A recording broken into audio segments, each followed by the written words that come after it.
It's a blurry day here at the Bedford village. Yes, that's right, it's our second road trip episode, and yes, I accidentally shot this entire clip out of focus. But now I don't need to blur out all of these faces, so that worked out. It means we can spend more of our time focused on thrifting, so let's get inside and see what they've got for us here in Bedford. Starting off in my personal favorite section, Assorted Electronics, and they've got a good amount of shelf and hook space for the electronics here, but that doesn't automatically mean that they've got anything good, so let's dive in for a closer look. Wow, this is something I've never seen here before. It's an underwater housing for a Canon digital point-and-shoot camera. I remember these from back before GoPros took over the whole underwater market. These housings weren't cheap either. According to this website, the WP-D60 waterproof housing had a manufacturer's suggested retail price of $285. Which is probably Canadian because it's a Canadian website, but still, the village only wants $8, and as long as it still works, you could probably find the camera that goes with it here at the village for around the same price. So for, like $20, you could get yourself a nice little underwater photography setup. It's a little outdated, but, whatever. You shooting for National Geographic? Well, there you go. It's just for fun, so why spend a ton? Ooh, I should get that written on a t-shirt. Next up, we have something else outdated, but also still really fun. It's a red corded telephone with a hotline button, and if I still had a use for this, it would have come home with me because I really want to find out what pressing this hotline button does. This styling piece of telecom history was created by Northern Telecom, otherwise known as Nortel, I think. I looked them up. Apparently they were among a long list of companies that thought they were too big to fail when times they were a-changin', so they went tits up. Or more accurately, they were absorbed by Bell, which some would say is a fate far worse than death. But hey, they made at least one really awesome phone before the poop house went up in flames.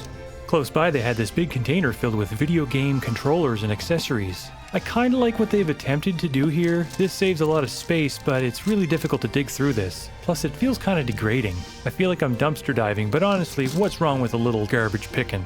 One person's trash is another person's treasure. Isn't that what they say? Other than a few first-party controllers, the only thing in here of any interest to me was that Xbox 360 battery charger. It even came with 2 batteries. Why the hell didn't I buy that?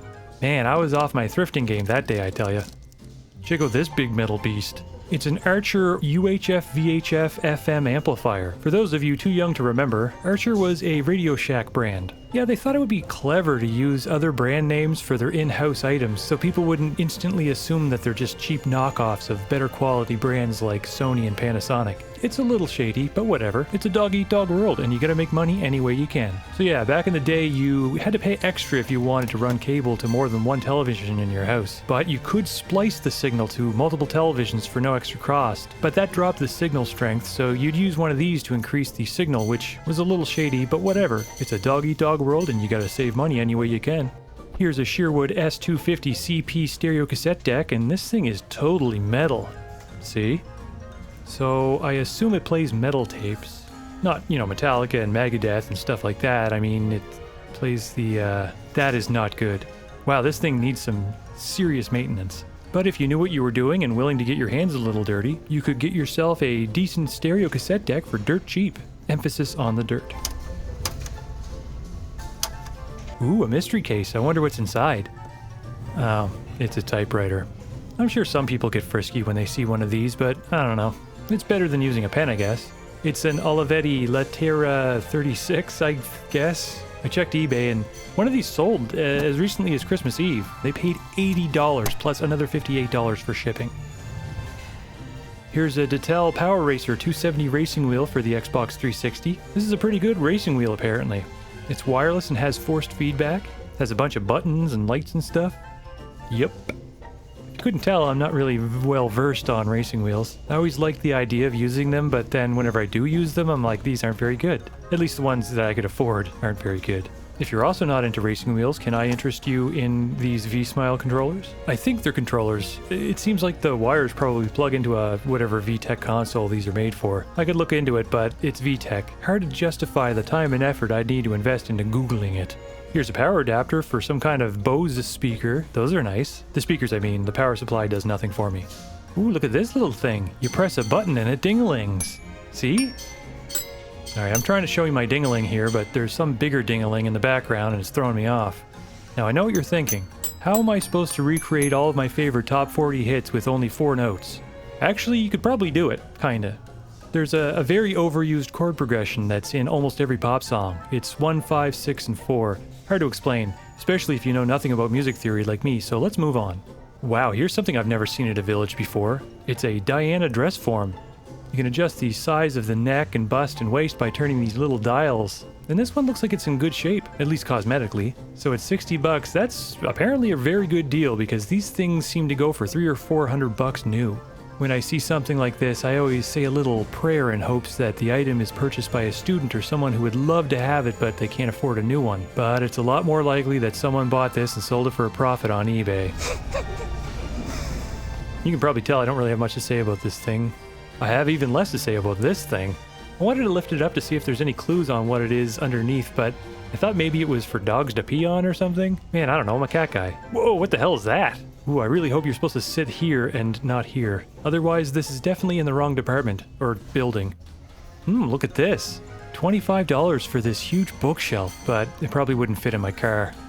But seriously, $25 for this huge bookshelf. Good lord. If there's one thing I need, it's more space. And if there's one thing that's good at creating more space, it's a big old bookshelf like this. All my books are in a big pile on the floor. Actually, that's not true. All my books are digital, but my Kindle is on the floor. And if I had this big bookshelf, I could keep my Kindle on it, along with all the CDs and video games and knickknacks that I keep buying even though I don't have room for them. Not sure if these shoes come with it or not. Probably not. Not a big deal.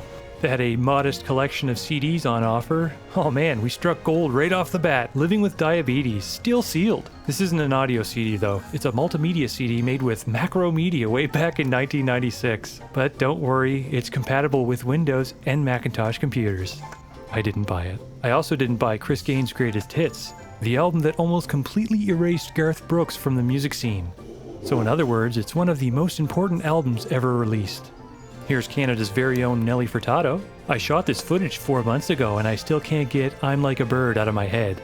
I didn't even buy the album either. All I had to do was see her name and that's literally all it takes. Lots of U2 albums here too. I bought a few of them. Not proud about that, but yeah, I figured it was worth a mention anyways. I also wanted to buy this really cool piece of wall art. It looks like it's made out of copper, and at $7 it would have been a solid purchase, but I don't know if I'd be able to clean it up well or not. Like, is this a stain or is this corrosion? Kinda wish I bought it anyways. I'm a bassist, and the son of a bassist. But I left it behind for another bassist who hopefully knows how to clean up copper. Here's some more wall art, and it seems quaint and wholesome at first until you realized it was actually created in the afterlife. So although it looks like a normal craft, it's actually witchcraft. I finally tracked down where they keep the video games. Should have known they'd be located directly above every single Disney movie ever released on VHS. Now, there's some Warner Brothers stuff in there too, but who cares? Like I said, this is the video game section, which is a lot more interesting usually. I mean, it looks like this section has been picked over and over and over. All that's left now is a bunch of Wii shovelware and Far Cry 2. So if you're big on constantly needing to stop the story progression every 5 minutes to try and locate malaria medicine, then you're in luck. Otherwise, there isn't much here for me, sadly. These are bad prices too. $8 for Tony Hawk's Ride and $6 for COD 4. Come on, Bedford, you're better than this. Here's their DVD section. It's not bad. They've got Everybody Loves Raymond Season 2 for $7. That's less than $1 per episode. They have some other shows and movies here too, but I didn't buy any of them. I mostly just watch the same YouTube videos over and over again while I browse Instagram and the internet on my phone, which is a pretty huge waste of time, but we all do it. No, don't you try and tell me that you don't do it too. Hell, there's a pretty good chance that you're doing it right now. How dare you? I slaved over a hot keyboard all day to make this video, and there you are, not even paying attention. Scoff! Ooh, here's something you don't see in a Village every day. 4 acoustic guitars. The one on the left looks like it's a classical guitar. I've never had one of those, but I've had a few regular acoustics in my time. None of them were a Denver, and they all came with a bridge and tuning keys. But if you don't mind putting in a little time and effort, you could fix one of these up and have yourself a pretty decent acoustic for under $50. What's up with people drawing on their guitars with a black magic marker, though? I do not condone such behavior.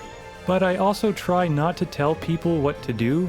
Although there are times when I feel I definitely do need to tell people not to do certain things. Like right now, I'm struggling not to tell people to not buy this Coca-Cola branded hot dog toaster for a few reasons. The first being that hot dogs, they're not really good for you. They're filled with nitrates, and every hot dog that you eat takes minutes off of your life, just like cigarettes. So you definitely don't want to eat any smoked hot dogs because, logic tells me that those would take twice as much time off your life. Although they do sound kind of tasty. Smoked hot dogs? Not if they're cooked in this thing though. Good lord.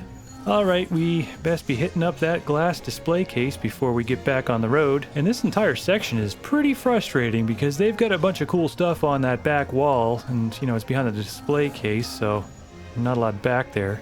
I'd love to get a closer look at all this stuff, but I can't, and it's weird too because they have a bunch of stuff back there that normally wouldn't be all, closed off to the general public. Like that Xbox 360 that probably has the red ring of death. Why is that back there? And a Polaroid camera? Does that really need to be behind a velvet rope?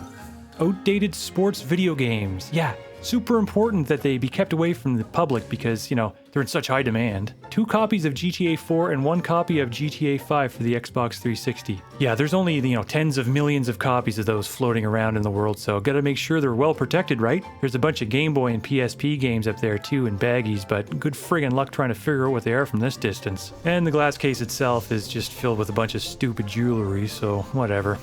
Bit of an underwhelming way to end this episode, but them's the breaks, bud. So yeah, there's another road trip episode in the books. We still have 2 more to go though, and I'm not going to end the mini-series on a bad note, so hold on to your butts, because next time we're going big. We're going all out. We're going to New Minus. Oh yes, that's right. You don't want to miss out on that, so don't stray too far from the Village of Values.